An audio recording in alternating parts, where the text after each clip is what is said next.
Be me a 28 years old licensed electrician. Work for a commercial contractor, not the kind of job where you sit in an air-conditioned office and debate the wording on a PowerPoint slide. The kind of job where you're on a half-finished floor at 5:30 in the morning with a coffee thermos and a bag of tools. And nobody cares how you feel about it. The building either gets power or it doesn't. And if it doesn't, that's your problem. Been doing this since I was 20. Started as an apprentice under a guy who had the personality of a traffic cone, but knew everything there was to know about wiring, worked my way up, got my license. Now I'm the one running jobs. Sometimes good pay, steady work, come home tired, sleep like a rock, own my apartment. Nothing fancy, but it's mine. Got a truck that runs.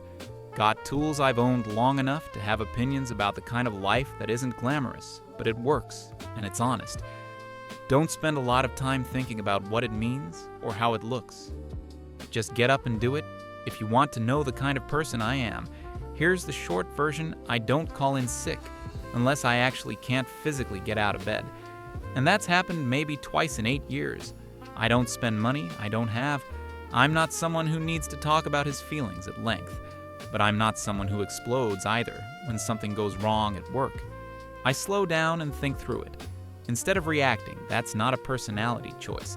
It's something the job trains into you, because reacting fast with electricity gets people hurt. Calm, methodical, check before you touch. That's the mode I live in. I tell you this not to make myself sound like some ideal person, just to give you the picture. Because later on someone was going to call this particular way of being a symptom of something wrong with me. And I want you to have the full context. Sometime in my mid-20s, I ended up with a girlfriend, met her through a mutual friend at some kind of get-together.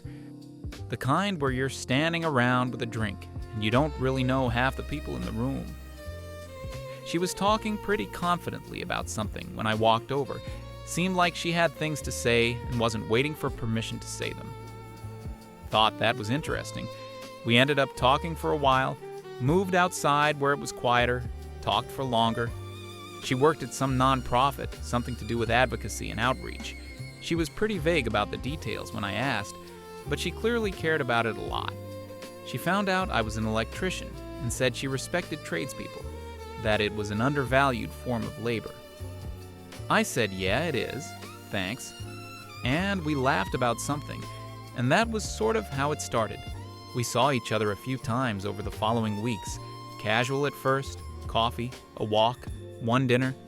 She was sharp, opinionated, not boring to be around. I liked that she didn't need me to lead every conversation. She had plenty to say on her own. I'm not a huge talker by nature, so that worked out. Her apartment was interesting. The first time I went there, she had a lot of books. More than most people, I knew the kind of shelf that says something about its owner, even if you've never read any of the titles. She had little posters, the kind with text on them, inspirational or political. I couldn't always tell which was which. There was a mug on her kitchen counter that said something about smashing the patriarchy. I noticed it, didn't say anything, filed it away somewhere in the back of my head under things I'll think about later. A few months in, we were properly together. It felt easy in the beginning. Most things did. She had opinions I didn't always share, but I don't think you need to agree on everything she talked about. Things like systemic issues and power structures and representation in a way that I mostly listened to without fully engaging, not because I thought she was wrong, more because I didn't have a lot to add to that particular conversation. I could talk about load calculations and breaker ratings for hours. She couldn't. We were square on that front. The first thing that started to snag a bit was when she'd make comments about my job. Not mean comments. More like she had this framework she kept applying to everything once she said something about how the trades were so male-dominated, and that had to affect the culture there. I said, yeah, it's mostly guys. And shrugged. She wanted more than that. Wanted me to have feelings about it. Wanted a conversation about masculinity and workplace dynamics.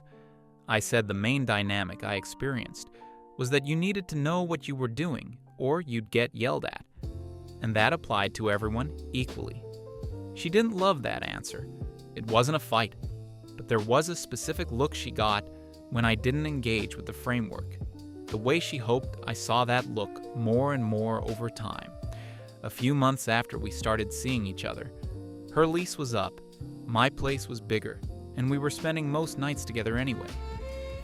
So the practical argument for her moving in was pretty clear. She moved in, and the first couple weeks were fine. The adjustment stuff, figuring out spaces and habits and rhythms. But then something shifted in a way I couldn't quite put words to. At first, it was subtle. Started noticing that she'd express things in a way that left a gap, like she was setting a scene and waiting to see what I did in it. Classic example. Came home after a long day. She was in the kitchen. Food wasn't started. She didn't say anything, just moved around quietly. I asked if she wanted help with dinner. She said no, it's fine, she'd handle it. So I sat down, started unwinding. Maybe an hour later, she made a comment about how it sometimes felt like she was managing everything herself. I said I had literally just offered, and she said it was fine. She said yes. But the offer should have come without her needing to wait for it. I looked at her for a second, trying to understand the geometry of what had just been said. If I offer help, and you say no, and then you're upset that I didn't help. There's no move that works there. I said something like that. And she said I was missing the point. Apparently, the point was something about anticipating needs rather than waiting to be asked. I said I had anticipated and asked, and the answer was no. She said that was technically true, but not really the thing she was trying to say. We dropped it, but that exchange stuck with me. It was the first one I could point to clearly. Others became clearer afterward. She'd say she was tired, and then just sit there with a particular look on her face. She'd mention that she hadn't heard from me about plans we'd half discussed, and leave that hanging. She'd say her back hurt, and wait always phrased in a way that was deniable. That couldn't technically be called a test, because it was worded as an observation. But the waiting was always there. The pause after the observation, where she was watching to see what I would do with it. Took me a while to name it, but once I named it, I couldn't unsee it. She was running small audits on me, constantly checking whether I was paying attention, whether I would respond correctly, whether I was meeting some standard I hadn't been shown in advance. There was one that I remember pretty specifically. She had mentioned 3 days earlier that she had a hard week coming up with some project deadline at the nonprofit. I had acknowledged it, said let me know if you need anything. The week passed, she handled it. It was fine then on the Sunday, after she said she felt like I hadn't been supportive that week. I asked what support would have looked like. She said I should have checked in more. I asked about how the project was going. I said I had offered to help. And she hadn't mentioned needing anything. She said the offer at the start wasn't the same as showing up throughout, that a supportive partner would have brought it up without needing to be prompted. I said, so you wanted me to remind you of the stressful thing you were going through? She said no. She wanted me to show that I was holding it in mind. I didn't say what I was thinking, which was that holding it in mind and asking about it repeatedly were two different things. And I had done the first one. I just said, okay, I'll try to check in more. She seemed satisfied with that. But I filed the exchange away because the logic of it was, I should know when to ask without being told. But if I ask at the wrong moment, I'm adding to the stress. And if I don't ask, I'm not supportive. There was no map for navigating that correctly. The territory kept moving. Another one happened.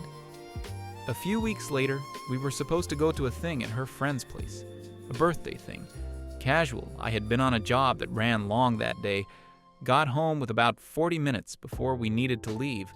I was tired, genuinely tired, the kind where you're moving on maintenance. I suggested we maybe skip it or go late. She said it was her friend's birthday, and she'd been looking forward to it. I said, okay, let's go then. I'll get changed. She said she didn't want me to go if I was going to be like this. I asked what like this meant. She said low energy, not present, clearly wanting to be elsewhere. I said I was tired from work, not from her. And if she wanted to go, I was ready to go. She said it wasn't about whether I physically went. It was about whether I actually wanted to be there. I said wanting to be places at the end of a 10-hour day on a commercial build was a lot to ask of anyone. She said that wasn't the point. We went. It was fine. I was tired, but I talked to people, and nobody seemed to notice anything wrong with me, except her on the way home. She said she appreciated that I came, but she wished I could let myself enjoy things more. I didn't say anything to that, just drove the accumulation of those was the thing. Any single one of them, alone, would be nothing. A minor miscommunication, a bit of friction that gets smoothed out, but one after another, with the common thread always being that I had fallen short of something I wasn't told about in advance. It built into something heavier over time. The frustrating part wasn't even the behavior itself. It was that there was no version of talking about it that didn't immediately become a conversation about my deficiencies every time I tried to raise something that felt off. She had a term for it: deflection, emotional unavailability, fragile ego, toxic masculinity. She didn't use them as insults exactly, more as diagnoses. Like she was telling me what the scan showed. I stopped trying to have those conversations, not because I was backing down, more because they never went anywhere except to a place where I was the patient and she was the one who understood the illness. I had a buddy I'd see sometimes after work. We'd get food or sit somewhere and talk about nothing in particular. He knew her in a general way, had met her a couple times at group. Things mentioned some of what was going on once, kept it pretty brief. He didn't say much, just made a face that communicated something I didn't have a word. For the face of a man who has recognized something and doesn't want to be the one to say it out loud. That was enough. The relationship wasn't bad in every way. There were genuinely good parts. Weekends sometimes where we'd get out of the apartment and go somewhere, eat somewhere decent, walk around evenings where she'd be funny without meaning to be. Or we'd get into some random conversation that went on longer than expected. She had this habit of reading things out loud if she found them interesting, which annoyed me at first, and then became kind of endearing. She'd light up about things she cared about in a way that was hard not to like. But under all of it, there was always this hum, the hum of a relationship, where one person is constantly evaluating the other person's performance, and the other person is only half aware that there's a performance happening. I was becoming more aware of it. There was one specific evening, a few months before things fell apart, that I keep coming back to. We were sitting in the kitchen. She was on her laptop, doing something for work. I was eating and not saying much. She looked up at some point and said she sometimes felt invisible in our relationship. I said, "What do you mean?" She said it felt like I was always checked out, always somewhere else, mentally. Never fully present. I said I was literally sitting right there. She said physically yes, but emotionally there was a wall. I put my fork down and tried to actually think about what she was describing. Told her I wasn't great at filling silence with conversation for its own sake. That wasn't how I was wired, but that didn't mean I wasn't there. She said that was exactly the kind of thing she meant, that I processed everything as a problem to explain, rather than a feeling to share. I said, okay, what feeling should I be sharing right now? She said I shouldn't have to ask that if I were actually tuned in, I would just know. I sat with that for a second. You want me to demonstrate emotional attunement by correctly guessing what emotional response you're looking for right now. On Demand said something close to that. She said I was being defensive. I said I was trying to understand what would actually help. She sighed and said something about men and their relationship with vulnerability, and went back to her laptop. I finished eating. That was the conversation in miniature. The way most of them went, she wanted something I could feel the shape of, but couldn't quite grab onto because the description of it kept changing. The incident that ended, everything happened on a Friday. I'm going to be specific about the details because they matter, and I've thought about them enough that I remember them clearly. We were coming off a full week on a job that was behind schedule. I'd been pushing hard alongside the rest of the crew to get a commercial build ready for inspection. My boss had made it very clear that the inspection was Saturday morning, and everyone needed to be on site by 6 a.m. because the inspector was coming at 8. If the job wasn't ready, it would push the handover back by weeks, and nobody on that crew wanted that conversation. I had been reminded of this enough times I could recite it in my sleep. Thursday night, I had everything organized, clothes laid out, tools in the truck, paperwork sorted. She was home. We ate together. It was quiet, but not in a bad way. I told her I needed to be up at 5 and was going to turn in early. She said okay, seemed fine. No. Look, no pause. Just, okay. I was asleep by 10:30 maybe, possibly earlier. I'm a light sleeper by habit. The job does that to you. You're always half tuned in for something sometime after midnight. My phone went off. The room was dark. I grabbed it, saw her name on the screen. She wasn't in bed. I registered that in the foggy, half-awake way picked up her voice was different from the moment I heard it higher, slightly unsteady. The kind of voice that comes with either genuine fear or a very specific effort to produce the sound of genuine fear. She said she was having chest pain, said her heart felt strange, like it was doing something it shouldn't, said she was scared, and she was at her friend's place across the city. I sat up, asked where exactly she felt the pain, whether it was spreading into her arm or jaw, whether she was short of breath or feeling dizzy. These are not random questions. They're the ones that tell you what you're actually dealing with. She didn't answer them, said it was hard to describe, just felt wrong. She needed me to come. I asked whether she had called an ambulance. She hadn't. I said that if she was describing what she was describing, an ambulance wasn't just an option. It was faster and better equipped than me. Driving across the city at 1 a.m., they'd have what they needed. I wouldn't. She said she didn't want that. She wanted me specifically. And here's where something shifted in my head. Real fear doesn't do that. Real fear doesn't turn down the faster option to hold out for the preferred one. Real fear is not strategic. It does not negotiate. I've been on job sites when things go wrong, when something catches or falls, or someone gets hurt. Panic doesn't optimize. Panic just reacts. What I was hearing was not panic. I told her to hold on, opened a different app, found the contact for her friend, the one whose apartment she was supposedly at, sent a quick message asking if my girlfriend was there and if everything was okay. 2 minutes, maybe a little more. And the reply came back. Her friend said she had left over an hour ago, seemed totally fine when she left, and asked if something had happened. I sat there in the dark with that information for a moment. Then I called back, asked directly whether she was at home. Pause. Yes, she was home, but she still felt bad. I asked again whether she wanted me to call an ambulance for her. Now that she was confirmed to be home, no, she just wanted me to be there. I said that if she was home and safe and had symptoms she was concerned about, 911 was the right call, and they would come to her, that I was getting up in less than 5 hours for a critical job, that she was home, and that I was going back to sleep. Said it as calmly as I could, no edge in it, just what was true. She started raising her voice, said I was proving something about myself right now, that she couldn't believe I was making this about work, said a real partner showed up, no matter what. I said goodnight and meant it sincerely, put the phone on, silent, lay back down. Sleep took longer than usual, not because I was worried about her.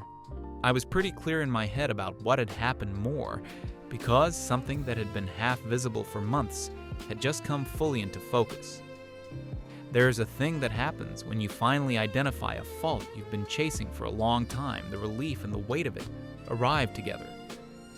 I lay there with both of those things for a while, eventually slept.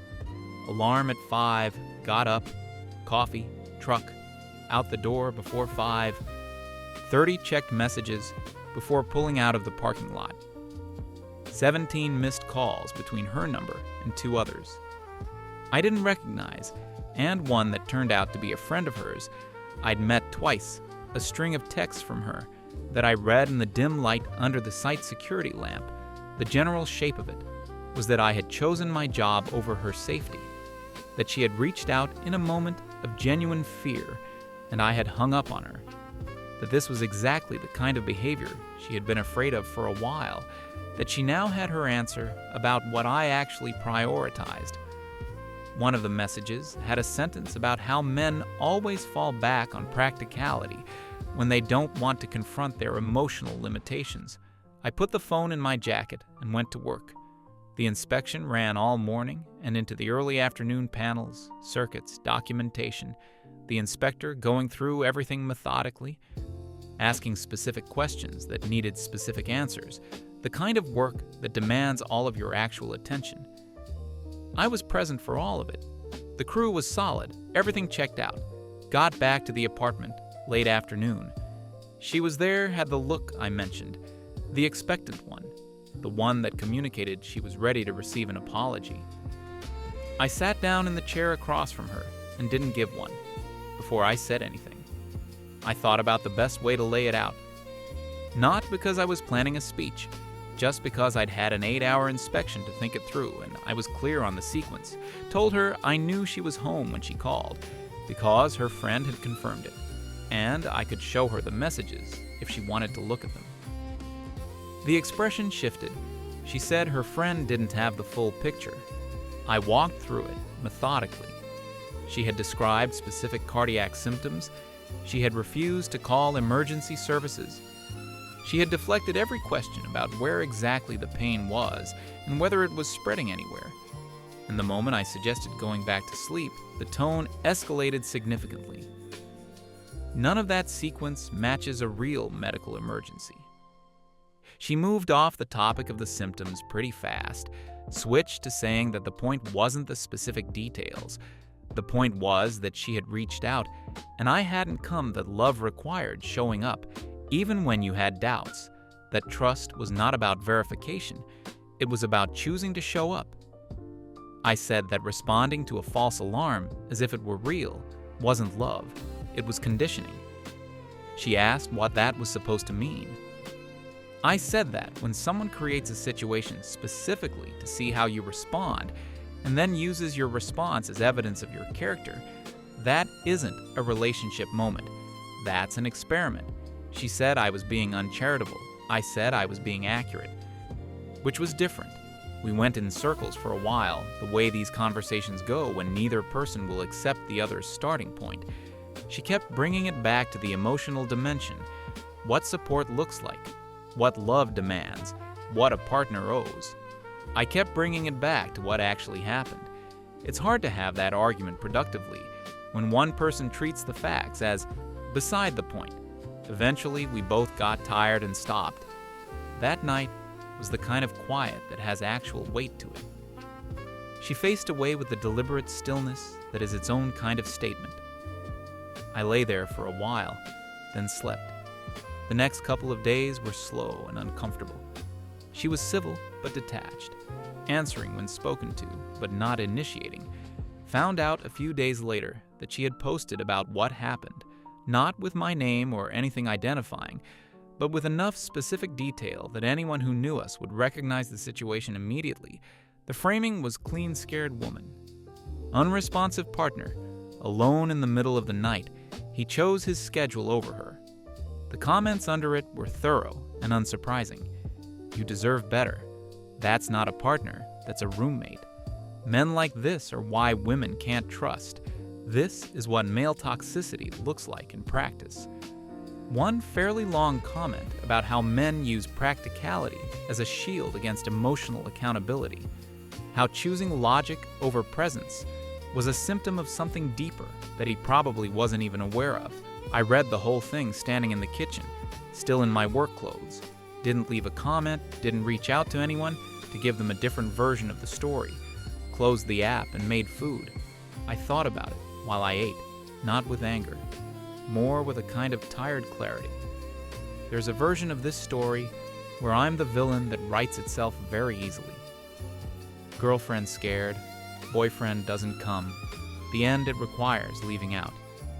The question about the ambulance, the deflected symptoms, the confirmed location, the 5 hours of sleep before a 6-man job.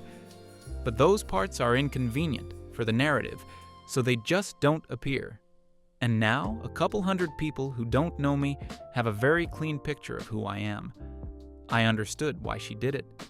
Not the motivation, exactly, but the mechanism she needed the story to make sense a certain way, and the internet was where she went to make it make sense. I didn't feel the need to correct it, partly because correcting it would have required me to go into detail publicly about a private situation, which I wasn't interested in, and partly because anyone who actually knew me and saw it would know there was more to it. And anyone who didn't know me, it didn't really matter. She came to me a few days after the initial incident, wanting to have a proper conversation. Said she wanted to approach it without the heat from before I said okay. Her position had clearly been workshopped since we last talked. It was more organized. The edges were smoother. She said she wasn't trying to say I was a bad person. She said I had a way of responding to emotional situations that prioritized analysis over connection, that this was probably something developed over time and not entirely my fault, but that it made it genuinely hard for her to feel safe being vulnerable around me because when she reached out, my first instinct was to verify rather than respond. She said that wasn't what vulnerability was supposed to be met with. I listened to all of it, then said that being vulnerable and staging a health scare at midnight were different categories of thing. And I wasn't going to agree that questioning a fake emergency was evidence of emotional incapacity. She said the word staging was unfair and loaded. I said fine. She could pick the word. The structure was the same regardless. She said I was doing the thing right now, turning a conversation about feelings into a debate about semantics. I said that when the words matter for understanding what actually happened, precision isn't avoidance, it's just accurate. She went quiet for a moment. Then she said something I genuinely wasn't expecting. She said maybe she had needed to know what I would do. She didn't say it exactly like that, but that was the shape of what she said, that she had wondered for a while whether I would actually show up for her in a real moment. And maybe on some level, she had needed to find out. I told her that was the most honest thing she'd said since the whole thing started. She looked a bit caught off guard by that response. I said I understood the need to know whether someone would actually be there when things got bad. That was a real thing people needed to feel in a relationship. And I didn't think there was anything wrong with needing it, but there was a considerable gap between needing to know that and manufacturing a scenario to test for it. If she had come to me at any point and said she wasn't sure I'd be there for her, I would have taken that seriously, and we could have talked about it. Instead, what I got was a call with cardiac symptoms at nearly 1 a.m. before a major inspection. She said she hadn't thought of it that way. I said I believed her. But that not thinking of it that way didn't change what it was. That conversation was the closest we came to actually talking about. The real thing didn't fix anything. The week after was the slowest part. We were both in the apartment, but it felt like a waiting room. Both being reasonable, both being civil, both moving around each other carefully. She took the post down at some point. I noticed without commenting on it, she started sleeping on the couch some nights. Said she just needed space. I let her have it. There wasn't much left to say that hadn't already been said in some form. My buddy checked in around then, asked how things were going at home. I said they were going in one direction, and it was probably better to just let them get there without dragging it out. He said he'd have a beer.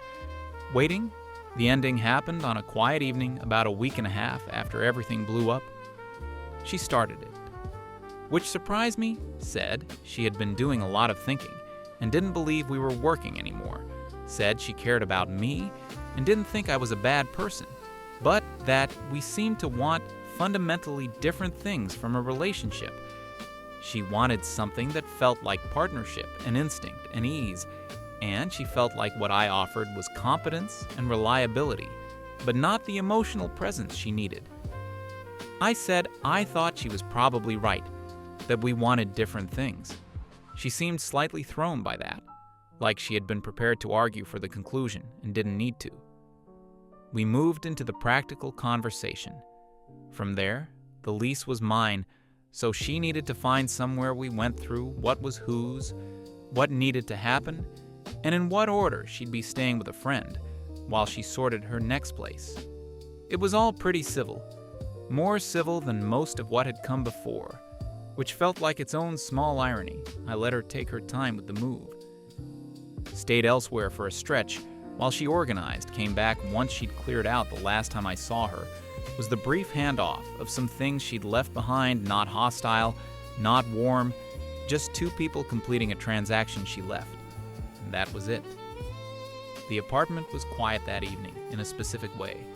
The kind of quiet that means something has stopped rather than something being absent.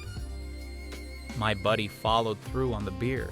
We sat somewhere low-key and talked mostly about a job he was having trouble with, a residential rewire that kept throwing surprises toward the end. He asked how I was actually doing. I said I was fine, and I meant it. Not destroyed, not even particularly bitter, just tired in the way you get after a stretch that went on longer than it should have, and finally ended. He asked at some point whether I thought I could have handled any of it differently. I thought about it for a real second before answering, said, probably, yeah, in specific moments. Sure, I could have pushed harder on some of those early conversations. Instead of going quiet, could have named the pattern out loud earlier instead of just internally clocking it. Maybe some of that would have changed something. Maybe not, but the fundamental thing, the midnight call, the fake symptoms, the post. Before I'd even had a chance to respond, I'm not sure what I could have done differently about that sequence. He said no, he didn't think so. Either we drove home separately the week or two after the breakup was stranger than I expected, not emotionally, more just practically. The apartment was different, not emptier exactly. She hadn't filled it with a huge amount of stuff, but there was a particular kind of quiet that took getting used to the absence of someone else's rhythm in a shared space. I'd come home, and the silence would register in a way it hadn't before she moved in. I'm someone who generally likes quiet. Always have been, but there's a difference between the quiet you choose and the quiet that's left behind by something that ended. Took a few weeks before the apartment just felt like mine again, instead of like a place something used to be. I ate better once she left. Weirdly, she had dietary opinions, and most of what we cooked was filtered through them. Nothing extreme, just a lot of things she didn't eat. For various reasons, I made a lot of pasta that first week, just because I could small things, but they added up to something that felt like exhaling. The thing that stayed with me afterward wasn't anger, it was more this slow recognition about the nature of what I had been in, not the relationship specifically. The dynamic, there's a certain kind of situation where the rules keep shifting just fast enough that you can never quite catch up where the goalposts move, and the movement always gets explained as you not understanding the real point, and the real point always turns out to be something you should have already known. I've been thinking about why that kind of dynamic is so hard to exit in real time, because from the inside it doesn't feel like a pattern, it feels like a series of individual failures. You failed to anticipate dinner, you failed to check in during the stressful week, you failed to seem enthusiastic enough at the birthday thing, you failed to come running at midnight. Each one arrives as its own isolated event with its own explanation attached. And because you're a reasonable person, you engage with each one individually. You try to do better, next time you adjust, you accommodate, and the adjustments don't accumulate into anything. Because the standard keeps adjusting too, you don't see the pattern because you're too busy responding to the individual instances. At least that's how it went for me. Working with electricity teaches you something about honesty. A system either works or it has a fault. You can trace any fault back to a specific point. If you look carefully enough, it doesn't matter how long the wire runs or how many connections it goes through. The fault is somewhere, and it's findable. What I kept coming back to was that she could frame it however she wanted. Emotional unavailability, toxic conditioning, men, and their relationship with vulnerability, whatever language she had available. The traceable event was that she called me at midnight describing a medical emergency that wasn't real, and when I didn't drive across the city at 1 a.m. on 4 hours of sleep before a major inspection. She turned that into a verdict on my character, and then posted the verdict publicly before I'd even had a chance to respond. That's the sequence. No amount of framing changes. The sequence: I went back to work the week after she moved out, 5 a.m., thermos, bag of tools. Same as always, there is something honest about work that's physical and specific. The problem is, in front of you, you either fix it or you don't. And you can tell which one is true by checking nobody sets a test, and then grades you on whether you ask the right questions, the wire carries current or it doesn't. I'm not going to sit here and say I have everything figured out about what I want or how I'm going to approach things.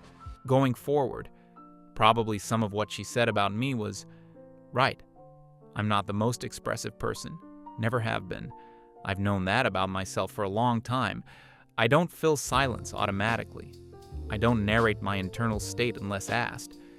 I don't perform warmth in ways that are visible, that's real, and I own it. But I also know that being with someone shouldn't feel like spending your energy trying to pass tests you didn't agree to take. Shouldn't feel like every natural reaction you have is being cataloged as evidence of something wrong with you. And it definitely shouldn't end with a fake emergency at midnight and a public post about male toxicity before you've had a chance to say a single word. In response, I think about the kind of relationship I'd actually want. When I let myself think about it, and it's not complicated, someone who says what they need, instead of engineering a scenario to see if I guess it's someone who thinks of me as a person to work things out with, rather than a test subject, someone whose version of vulnerability doesn't require me to perform responses on demand. That's it. That's the whole list. Doesn't seem like a lot to ask, but apparently it is. A few weeks after everything was settled, she sent a message, said she had been thinking and wanted to know if I was open to talking. Read it, put the phone down, went to bed, had an early start, and I needed the sleep MFW. She expected me to abandon a 6-man crew on inspection morning for a fake cardiac event, MFW. She thought the apology was coming, and I walked in with her friend's messages instead, MFW. A man fact-checking a medical emergency somehow became the definition of toxic masculinity. FIW. The apartment is quieter now and I sleep better than I have in a long time. MFW. I still think about that mug sometimes. MFW. It said smash the patriarchy. But she never once thought about smashing the habit of testing people at midnight before a job, be me now. Alarm at 5, coffee, truck, tools building. Either gets power or it doesn't, that's all.